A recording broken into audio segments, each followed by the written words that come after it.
Hello everybody, in today's video we're going to be going over a minor snowstorm that's going to be impacting parts of the Central Plains and then back through the Tennessee Valley and into even portions of the Mid-Atlantic and parts of the Southeast as well. We're going to be timing this out and giving you my snowfall forecast for this, as well as talking about those very cold temperatures that are going to be moving through the Midwest, the Great Lakes, and back through the Northeast. Some areas of the Midwest and the interior Northeast could be dealing with temperatures below zero and wind chills much lower than that. So there's definitely a lot to talk about. Again, we'll be giving you my personal snowfall forecast at the end of today's video, and we're going to be giving you a general synopsis of what you should be expecting from this system. So let's get right into it here, and let's start off with your current National Weather Service page. We'll go from west to east. We have some winter weather advisories and winter storm warnings. Winter weather advisories in the purples, winter storm warnings in the pinks, and we even have a couple blizzard warnings for parts of California in that red,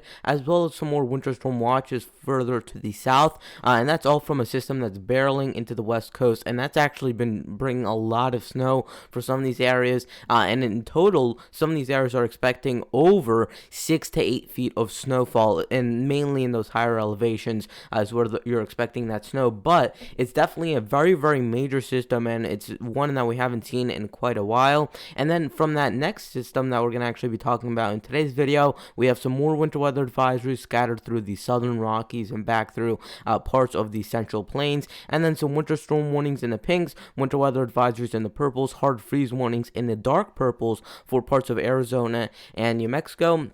And then we have Winter Storm Nathaniel, so 3 different winter storms going on. We have one down here, one out to the west, and then we have your third one, Winter Storm Nathaniel, which currently has some winter storm warnings over Chicago and southeastern Wisconsin. And then we also have a couple more winter storm warnings for parts of upstate New York, where you guys are actually getting a bunch of lake effect currently. And we have more of those winter weather advisories just scattered throughout parts of the Northeast, parts of Michigan, and back through into Wisconsin. And then we even have some wind chill advisories back through northeasternmost parts of Montana, northern half of North Dakota, and northwestern Minnesota. And we're going to talk about that in a little bit, because some of those wind chills could get as low as negative 40 degrees in some of those areas, according to the National Weather Service. So here's the current snowfall map for the entire winter so far, and how much snowfall you've picked up. And if you notice something about this about this map, is that a lot of these areas have seen snow. Even parts of the southern plains have seen snow,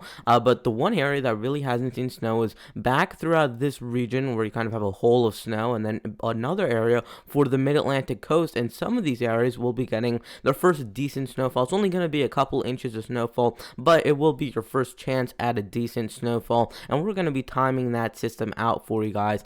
And this is, again, really one of the only areas of the country that typically sees snowfall, but is actually hasn't seen too much snowfall. Another area that's kind of similar to that is the Pacific Northwest coast, but it looks like they're going to get into more of a colder and snowier pattern, and they'll probably see a little bit of snow in the upcoming future. Now, here's what the GFS model is showing. Then we'll look at the European model, and then we'll look at a couple other models as well. Now, this is Winter Storm Nathaniel. This would be in just a couple of hours. So this is right around 7 p.m. Eastern Time, 6 p.m. Central Time today.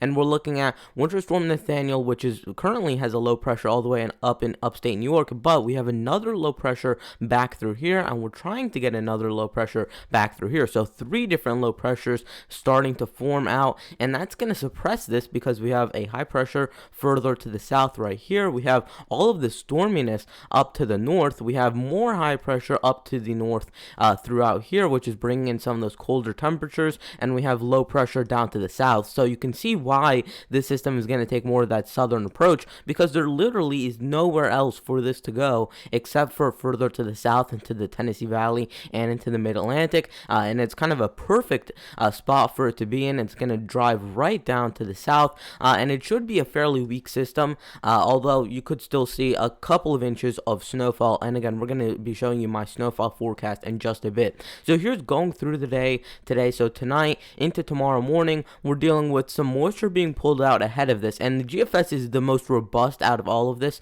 out of all of these models, and that's just because this this model pushes that low pressure out further to the east. You still have a little bit of spinning over here, but that's not really detracting from any of the energy further to the south. So unlike other models, which are kind of keeping all the energy further to the north, and they're using up the energy that this system could be using up further to the north, you're actually just seeing this one being able to do whatever it wants. It has all the energy it needs because it has that nice southerly flow out ahead of it that's bringing in some of the more moist air, and that's allowing this system to really develop. Now the GFS again is much stronger than any of the other models on this, and I think it's a little bit too strong than what is actually going to happen. So this would be by Wednesday morning, so tomorrow morning.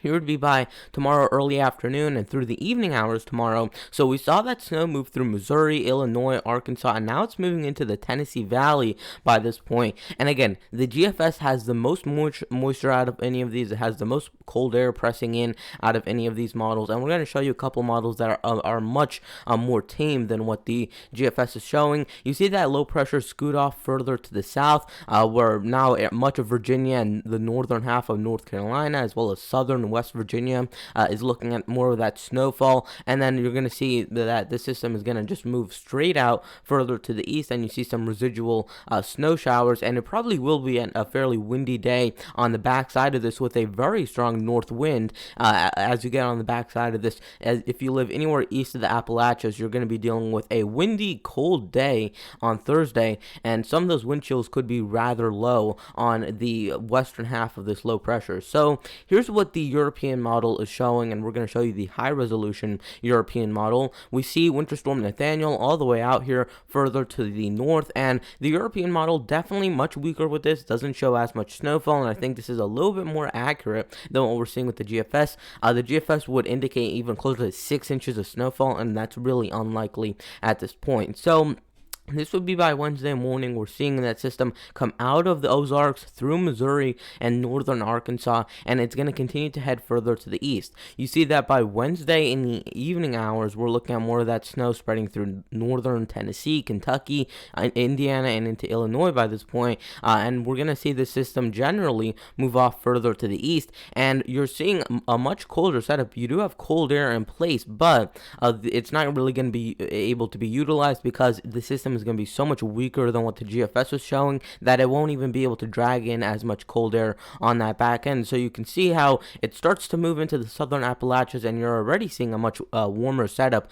than what the GFS was showing. The main snow is being held back into southwestern Virginia and western North Carolina, where you get a bit of elevation. So the lower lying areas and the areas further east are not dealing with any snow by this point. Maybe a wintry mix into northern North Carolina, western Virginia, and West Virginia, but anywhere south of there really is dealing with a whole lot of snow, and any snow that you do get would be fairly light if the European model were to be correct. So let's look at what some of these models are showing for snowfall total. So this is the European model that we just showed you guys. This is not my forecast. I'm going to be showing you my forecast in just a little bit. We're just showing you a couple computer models and just kind of showing you what they are showing from this. So all of this to the north, that's from Winter Storm Nathaniel, so you can kind of disregard that because that really isn't what we're talking about in today's video. It's what's here to the south. That's the main topic of today's video, and you can see we have scattered 1 to 2 inches. Again, this is going to be a minor event, no real big winter storm or major winter storm, and you're generally maybe in some of those higher elevations looking at 2, 3, 4 inches, but it's probably not going to be anything more than about 4 inches in some of those highest elevations. Here's what the GFS is showing, and I really disagree with what this is showing, just because there really isn't enough there to be able to pump out 6 to 8 inches of snowfall, so I really don't think this is too likely.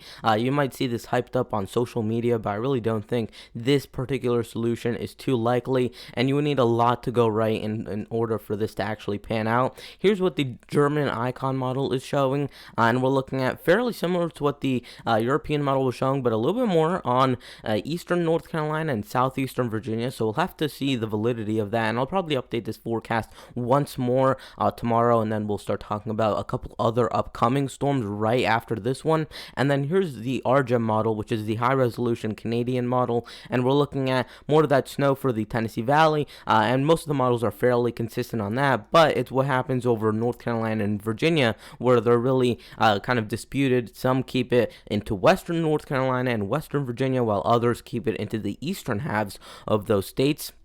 Now, here's my snowfall forecast for this, and then we're going to talk about those colder temperatures right after my snowfall forecast. From today through Thursday, under an inch of snowfall all the way from Colorado, New Mexico, pretty much straight eastward into North Carolina and Virginia, and this is where you could see a couple flakes. Probably won't accumulate to too much, but when you're in this 1 to 3 inch area, this is where I'm expecting a little bit more in terms of accumulation. You can see some of that through New Mexico, Colorado, Texas, Oklahoma, back through Kansas, Missouri, a little area of Arkansas, Tennessee, and Illinois, through Kentucky, into parts of Virginia and North Carolina, and you could probably even nudge that a little bit further north into parts of southern West Virginia as well. That's where I'm looking at a decent accumulation, 1 to 3 inches. It's not going to be a lot, and again, it's going to be a more of a minor storm, but it could still coat the ground with some snow, and it'll definitely look quite nice when you're looking at it from outside. So here's the temperatures, and this is going to be really a big talking point this week, because we will be dealing with this high pressure, which is very strong up in